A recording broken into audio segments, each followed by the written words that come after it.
औज़ुबिल्लाहिमिनश्शैतानिर्रजीम बिस्मिल्लाहिर्रहमानिर्रहीम। अस्सलाम वालेकुम डियर स्टूडेंट्स। कल हम पढ़ रहे थे डायरी फार्मिंग। इसमें हमने पढ़ा था कि काउज बफेलोज जो मेनली रखी जाती हैं for the purpose of milk and meat, इनको हम कहेंगे, इनके पालने को इट इज़ डायरी फार्मिंग। साथ हमने ये भी कहा था गोट कैमल वगैरह भी होता है वो, लेकिन उसका प्रोडक्शन जो है वो काफ़ी कम है। फिर हमने कुछ वेराइटीज़ पढ़ी थी काउज की। इंडिजिनस ब्रीड्स हमने इसमें पढ़ा था, रेड सिंधी, साहिवाल, गिर वगैरह। एक्जॉटिक ब्रीड्स हमने कुछ फॉरेन ब्रीड्स पढ़ी थी, जर्सी, हॉलस्टीन फ्रीशियन या ब्राउन सिविस। क्रॉस ब्रीड्स हमने पढ़ी थी, इसमें करन सिविस और करन फ्राइज। फिर यील्ड के बारे में हमने कहा था कि लोकल जो है 2800 लीटर देती है साल में 300 दिन में, और इसी तरह हॉलैंड 16,000 लीटर देती है 365 दिन में, और जो क्रॉस ब्रीड थी साहिवाल और हॉलैंड की, वो लगभग 5,000 लीटर देती है साल में। शाबाश। तो फिर हमने कुछ पढ़ा था इसके आगे कि क्या इंपॉर्टेंट कंडीशंस है for this health and shelter. उसमें हमने कुछ चीज़ें पढ़ी थी कि कौन कौन सी चीज़ हमें, अच्छी वेंटिलेशन होनी चाहिए वहाँ, अच्छा फीड अच्छी होनी चाहिए, इनको चेकअप होना चाहिए, काफ़ी जगह होनी चाहिए। तो नेक्स्ट जो है दैट इज़ फूड रिक्वायरमेंट्स। आखिर खुराक की क्या खुराक इनको ज़रूरत पड़ता है, क्योंकि अगर फूड रिक्वायरमेंट्स देखें, दे रिक्वायरमेंट्स वेरी विद एज। शाबाश। एज के साथ ये वेरी होती हैं। मिसाल के तौर पर मैं आपको कहूँ, एज और हेल्थ के साथ वेरी होती हैं।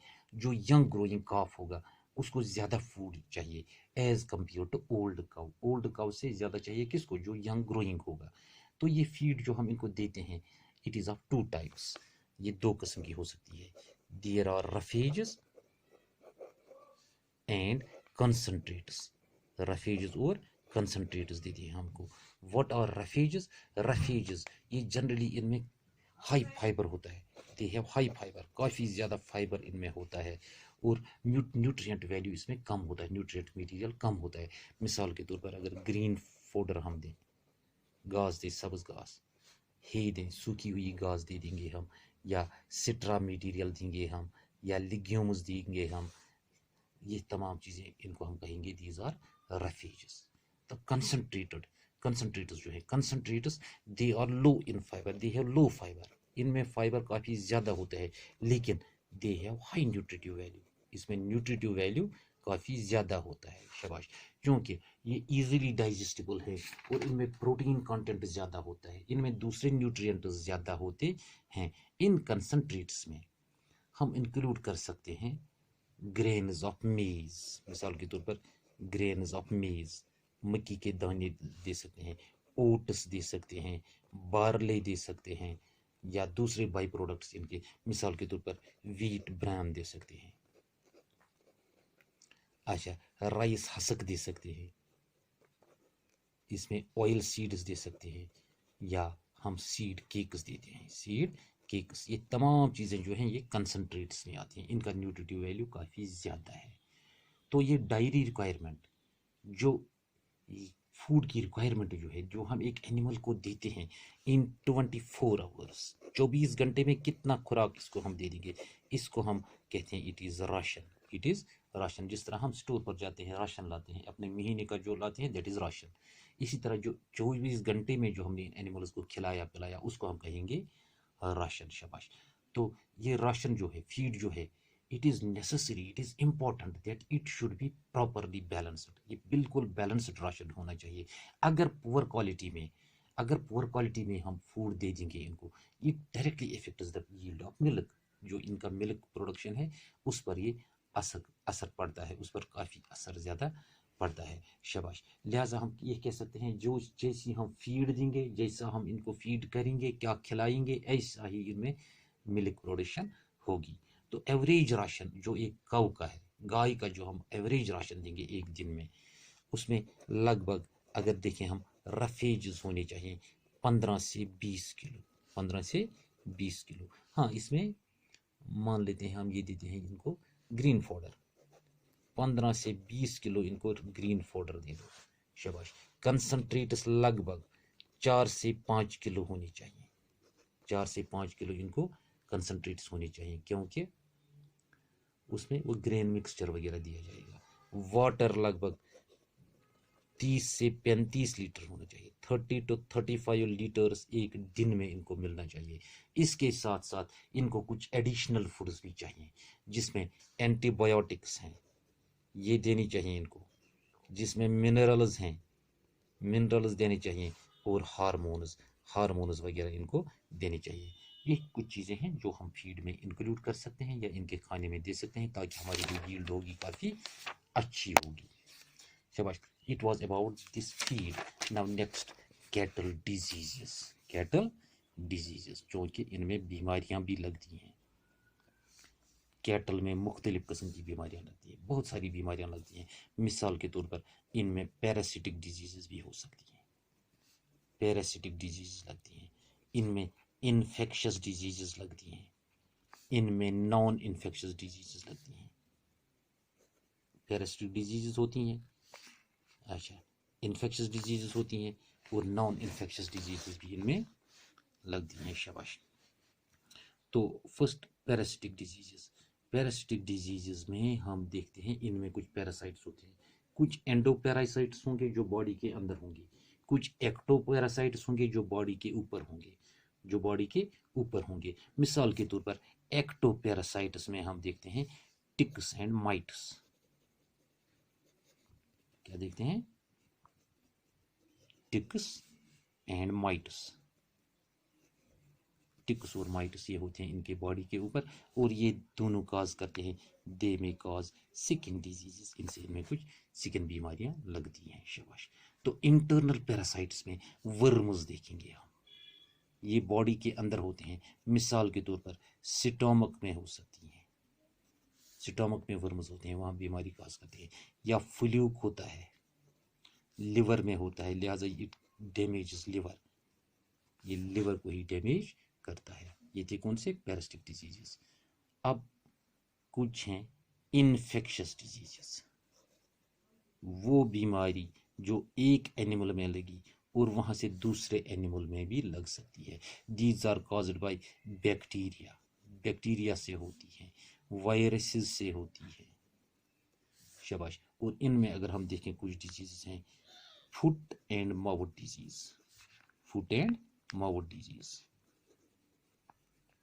कश्मीरी में हम इसको कहते हैं मुकुर, मुकुर फुट एंड माउथ डिजीज है। एंथ्रेक्स है, अच्छा, रिंडर पेस्ट है, या कैटल प्लेग है, कैटल प्लेग। ये तमाम की तमाम जो बीमारियां हैं, दीज आर इन्फेक्शस डिजीज। मिसाल के तौर पर फुट एंड माउथ जो है, ये ज़्यादा आम तौर पाई जाती हैं।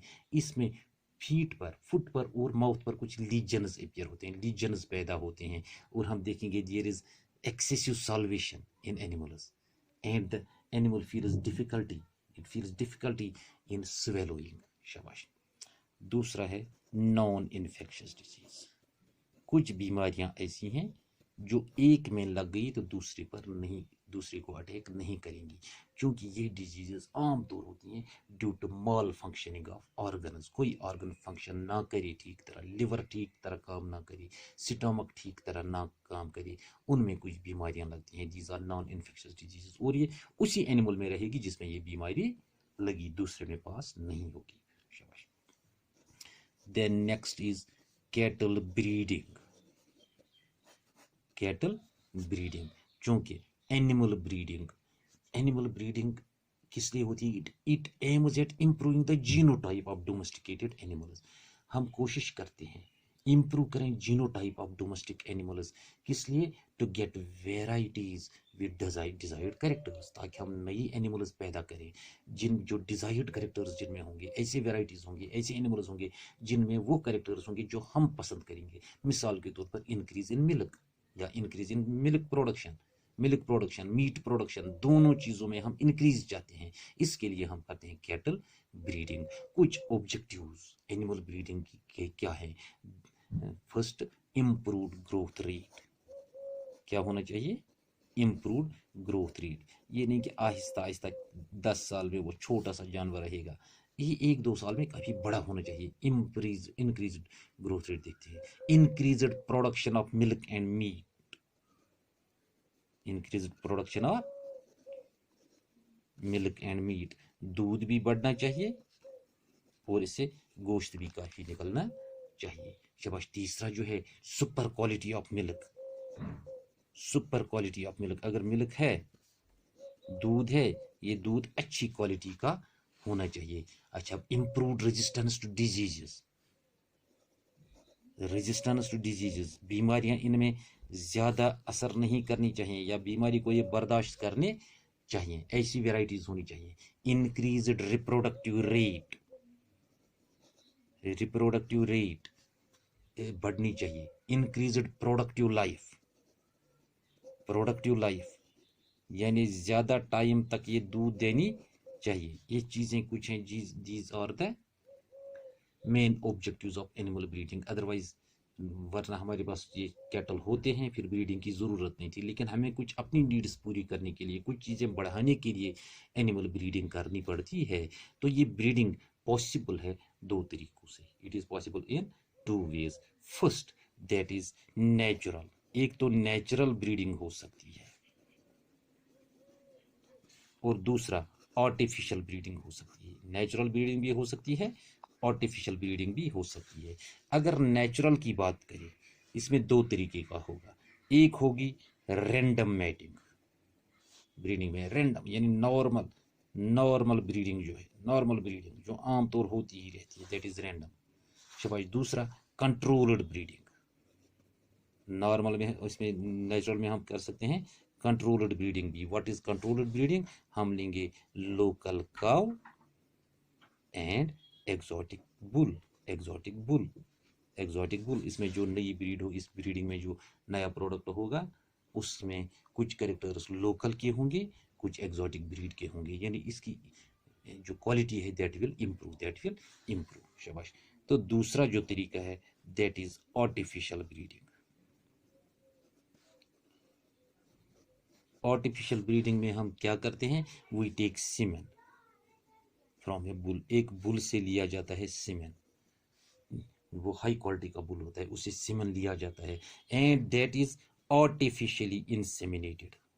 Artificially that is inseminated into large number of cows. काफ़ी ज़्यादा काउस में ये सीमेन इंट्रोड्यूस किया जाता है, इंसेमिनेट किया जाता है बाय आर्टिफिशियल मीन्स। ये भी कहा जाता है कि एक बुल से लिया गया material it is sufficient up to 3000 cows.